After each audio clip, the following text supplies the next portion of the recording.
Amin. Allahumma salli wa sallim wa barik ala sayyidina Muhammadin wa ala alihi washabbihi ajma'in.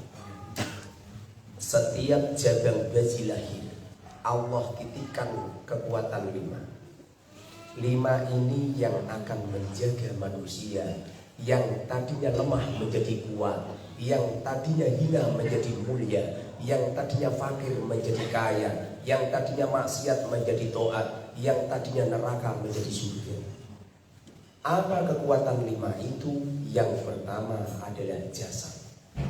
Selama manusia itu punya jasad, maka yang menjadikan dia masuk surga.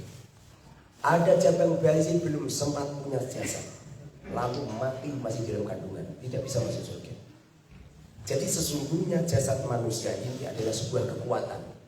Diberi mata, diberi telinga, diberi hidung, diberi mulut, diberi tangan. Sebuah kekuatan yang dasar. Dengan syarat jangan dibuat maksiat. Sekali organ tubuh ini dibuat maksiat, maka terjadi musibah besar. Apa itu? Allah tidak meridhoinya. Sekali Allah tidak meridhoinya, maka setiap langkahnya banyak yang salah. Setiap pikirannya banyak yang keliru gara-gara mencemari organ tubuhnya dengan maksiat. Itu satu. Nomor 2, Allah letakkan, titipkan kepada kita adalah akal. Jadi organ tubuh kita ini adalah sebuah kekuatan yang dasar, lalu kita punya akal. Di saat ada orang bekerja hanya mengandalkan ototnya saja, maka dia kerja dari pagi hari sampai sore hari hanya dapat uang 150.000. Mereka kerja bangunan, mereka kerja tukang sapu dan lain sebagainya. Tapi kalau diberi akal dan akalnya dibuat, maka dia berdiam diri mampu untuk meremot karyawan mereka. Satu hari bisa 100 juta, 200 juta. Ini adalah titipan Allah, jasad dan akal. Yang nomor 3 adalah qalbun, hati. Semestinya hati ini harus dirawat dengan baik. Rasulullah mengatakan, idza salukal jasadu kullu wa idza fasadal jasadu kullu. Semestinya hati kita ini dijaga dengan baik. Jangan pernah suudzon.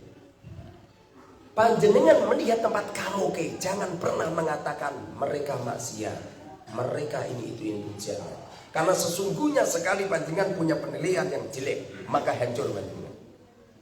Indonesia ini dipimpin siapa saja aman-aman saja. Karena ada wali-wali orang-orang salih yang ada di dalam tanah Pulau Jawa. Selalu aman, dipimpin sama Prabowo, aman, dipimpin sama Anies, aman, dipimpin sama Ganjar, aman.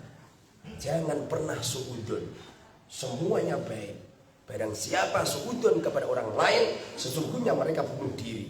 Jaga hati, karena ini adalah komponen 3, komponen jasad, komponen akal, komponen hati yang semestinya harus dijaga. Sekali gak dijaga, hancur kita. Yang nomor 3 adalah komunitas. Kita punya teman, punya saudara, punya istri dan lain sebagainya. Perbaiki komunitas kita. Kalau panjenengan pengen kaya, perbanyak komunitas orang-orang kaya. Kalau panjenengan pengen fakir, perbanyak komunitas fakir. Kecuali datang ke tempatnya orang fakir untuk mensubsidi. Rasulullah pernah mengatakan, alaikum bimujalasatil fuqara. Mana daripada duduk dengan orang fakir, bukan itu, tapi mensubsidi, mendengarkan ceritanya, menyelesaikan permasalahannya. Tapi kalau sampeyan tangkruan sama orang fakir-fakir di ronda, ngerumpi, maka akan ketularan. Perbaiki komunitas. Komunitas itu sangat mempengaruhi kehidupan manusia. Ada orang gak begitu bagus, sering kumpul sama orang kaya, berubah jadi kaya. Kenapa seperti itu? Gara-gara dia mengeluh tentang hutang 50 juta sama orang kaya, diselesaikan. Perbaiki komunitas. Dan yang terakhir, ini yang paling sangat luar biasa. Siapa mereka? Guru spiritual. Semestinya kita hidup ini harus punya guru spiritual yang mengalahkan kita. Kalau kita nggak punya guru spiritual, rawan nabrak-nabrak.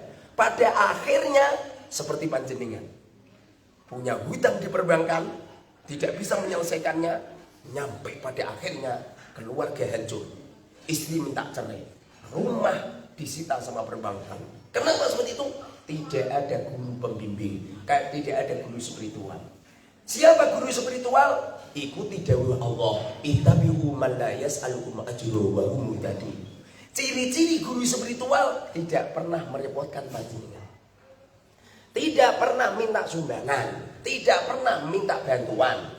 Ittabi'u, ikutlah kamu semua man kepada seorang guru spiritual la yas'alukum ajran, yang tidak pernah minta-minta. Jadi kalau panjenengan datang ke seorang guru, seorang kiai, jangan yang minta-minta. Pengen biatan torikoh ada bayar 100.000, jangan datang, jangan dilanjutkan. Rasulullah tidak pernah melakukan semacam itu. Seumpamanya toh pernah Rasulullah menganjurkan sahabat untuk sedekah syiar Islam, untuk sedekah untuk berangkat perang, untuk sedekah memikirkan fuqara masakin. Tapi kalau untuk iuran itu tidak guru spiritual. Guru spiritual adalah ittabi'u man la yas'alukum ajra. Ikutlah kepada seorang kiai la yas'alukum ajra, yang tidak pernah minta upah. Wa hum, kiai-kiai yang tidak pernah minta upah, muhtaduna, orang-orang yang mendapatkan hidayah. Orang-orang yang mendapatkan hidayah. Sehebat apapun pondok pesantren, walaupun besarnya mengalahkan kerajaan Firaun, tapi kalau kiainya hanya urusan iuran telat, norak narik, hentikan. Maka nanti santrinya kalau ngalim akan niru sama kiainya. Karena kiainya seperti itu, nanti santrinya kalau punya pondok akan seperti itu.